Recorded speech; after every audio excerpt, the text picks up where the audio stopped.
So ఓవరాల్గా చూస్తే కనుక ఉక్రెయిన్ యుద్ధ భూమిలో అయితే మరోసారి భారతుడు పట్టుబడ్డం మాత్రం చాలా సంచలనంగా మారిందని చెప్పొచ్చు.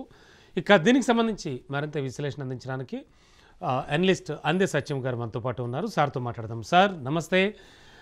సార్ ముందుగా అసలు ఇలాంటి వార్తలు గతంలో చాలా విన్నాం మనం. అంటే రష్యన్ బలగాలు చేస్తున్నటువంటి ఘాతుకాలు అనొచ్చేమో బహుశా. ఎందుకంటే చాలామందిని లోబరుచుకుని చాలా విపరీత స్థాయిలో వారందరినీ కూడా యుద్ధ భూమిలోకి నెడుతూ ఒక రకమైన శిక్షణ ఇచ్చి ఆ తదనంతరం యుద్ధ భూమిలోకి నెడుతున్నాయని కూడా మనకు తెలుస్తుంది. ఈ నేపథ్యంలో ఈ ఇష్యూని అంటే రీసెంట్ ఇష్యూ దీన్ని ఎలా చూడాలి సార్?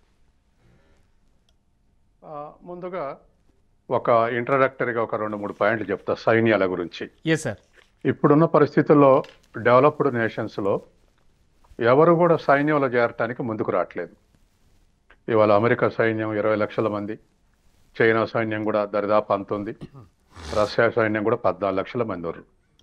కానీ వెల్ డెవలప్డ్ కంట్రీస్లో సైన్యంలో పనిచేయమంటే రావట్లేదు. దానికి ఒక ఎగ్జాంపుల్ యూరోప్లో EU యొక్క సైన్యం 3,25,000.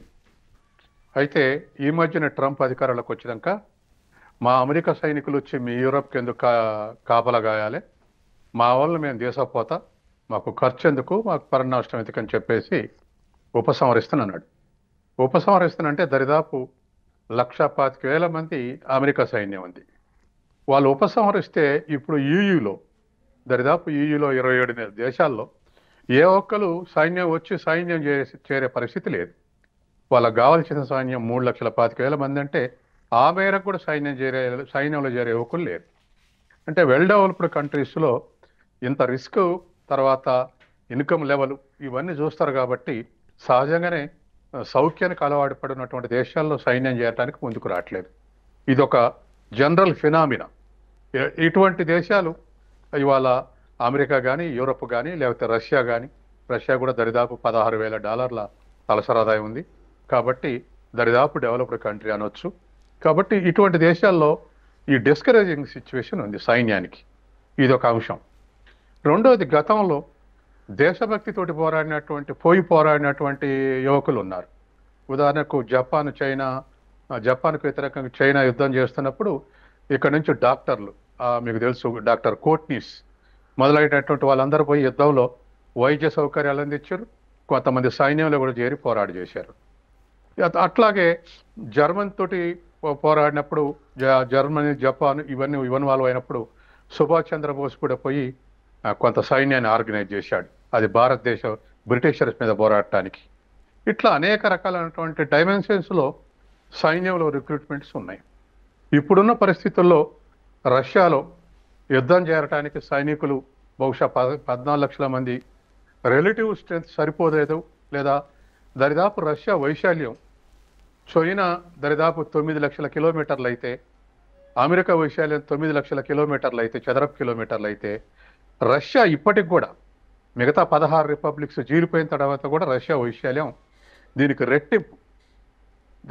ఈ చైనా అమెరికా కలిస్తే ఎంత ఉంటుందో రష్యా అంత ఉంటుంది ఇప్పటికీ. కాబట్టి విశాలమైనటువంటి దేశానికి కాపలా గాయటం, ఇప్పుడు యుద్ధంలో పాల్గొనటం, ఇటువంటి రిలేటివ్ స్కేర్సిటీ వచ్చిందని మనకు అనిపిస్తుంది. దాంతో ఇవాళ కొరియా సైనికులు పోయి పోరాడుతున్న విషయం మనకు రోజు రోజుకు కన్ఫర్మ్ అవుతా ఉన్నది.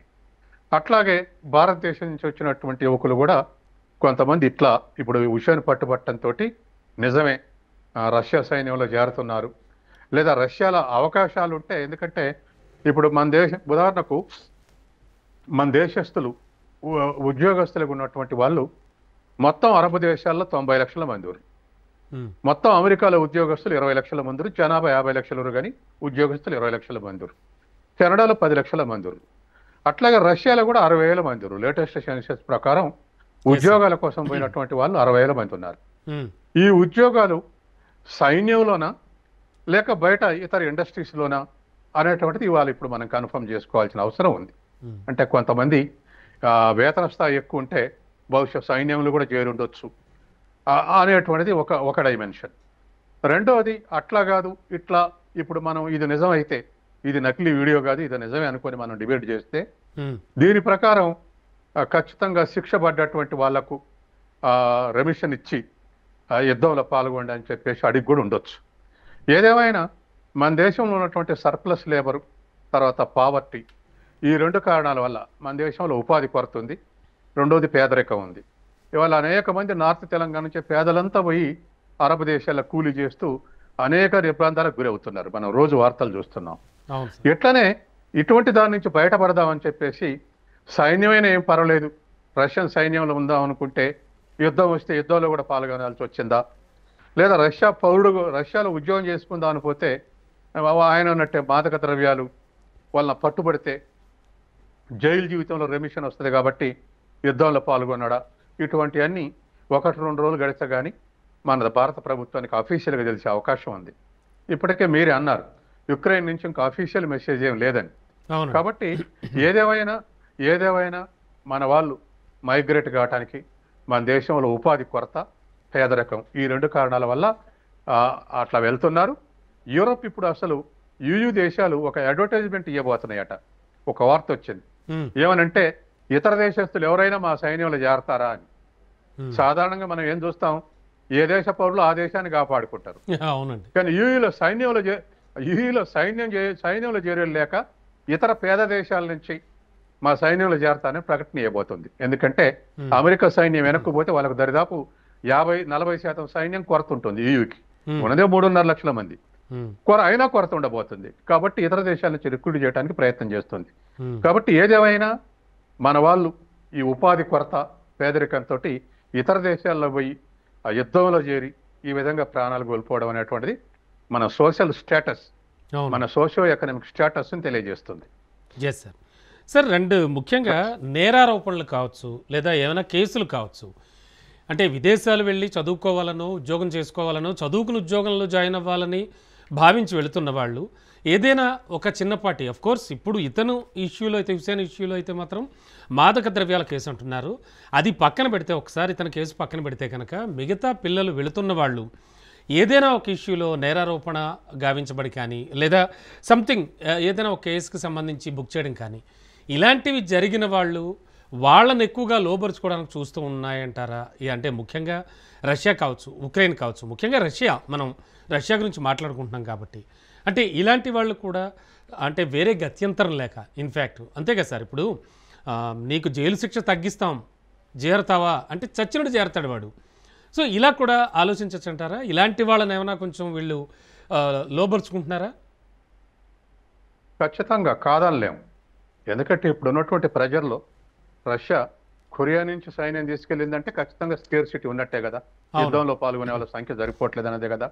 కాబట్టి తర్వాత రెండోది, రష్యా ఉక్రెయిన్ మీద ఆటమిక్ మిజైల్స్ ఉపయోగించట్లేదు. ఎందుకు ఉపయోగించట్లేదు? మరి 5400 మిజైల్స్ ఉన్నాయి. ప్రపంచంలో అత్యధిక ఉన్న దేశం రష్యానే.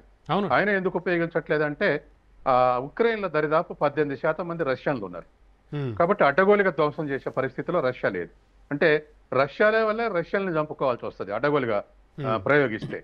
కాబట్టి కాల్బలం ద్వారా, అంటే మిలిటరీ ద్వారానే ఉక్రెయిన్ ఆక్రమించుకోవాలని కొన్ని ప్రాంతాలను ఆక్రమించుకుంది. అదే ప్రోగ్రెస్ ఉంది.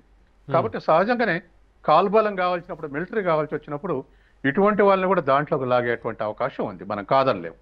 ఎందుకంటే తర్వాత రెండోది, మిస్సింగ్ కేసులు అన్నప్పుడు మిస్సింగ్ కేసుల్ని కన్ఫర్మ్ చేయలేము నిజంగానే ఆ యుద్ధాలు పోయి చనిపోయారా లేదా అనేది. ఎందుకంటే ఇవాళ అనఫిషియల్గా పోయి కెనడా పోయి లేదా మెక్సికో పోయి అమెరికాలో జ్వరపడుతున్నారు. అవునండి. కెనడాలో పని చేసుకుంటామని పోయి, మెక్సికోలో పని చేసుకుంటామని పోయి అనఫిషియల్గా అమెరికాలో జ్వరపడుతుంది. ఆ మైగ్రేషన్ తట్టుకోలేక ఇవాళ అమెరికా గోడలు కట్టుకోవాల్సిన పరిస్థితి వచ్చింది. బోర్డర్లో ఎప్పటి నుంచో జరుగుతున్న ఉంది, జరుగుతుంది. అట్లాగే ఈస్ట్ జర్మనీ, వెస్ట్ జర్మనీ ఉన్నప్పుడు కూడా ఈస్ట్ జర్మనీ కన్నా వెస్ట్ జర్మనీ డెవలప్డ్ కంట్రీ అని చెప్పేసి కొంతమంది అనఫిషియల్గా వెస్ట్ జర్మనీలో కూడా జ్వరపడేవాళ్ళు. స్వేచ్ఛ ఉంది వెస్ట్ జర్మనీలో. తర్వాత highly qualified, high paid job ఉన్నాయి అని చెప్పేసి ఈస్ట్ జర్మనీ నుంచి వెస్ట్ జర్మనీలోకి వాళ్ళు బెర్లిన్ గోడ కట్టుకోవాల్సి వచ్చింది. ఇట్లా ఒక దేశంలో బతకడానికని పోయి అవకాశాలు ఇంకో దగ్గర బాగున్నాయంటే అనఫిషియల్గా మరొక దేశంలోకి పోయి దాని లెక్క తెలవని పరిస్థితి కూడా మనం కాదనలేము.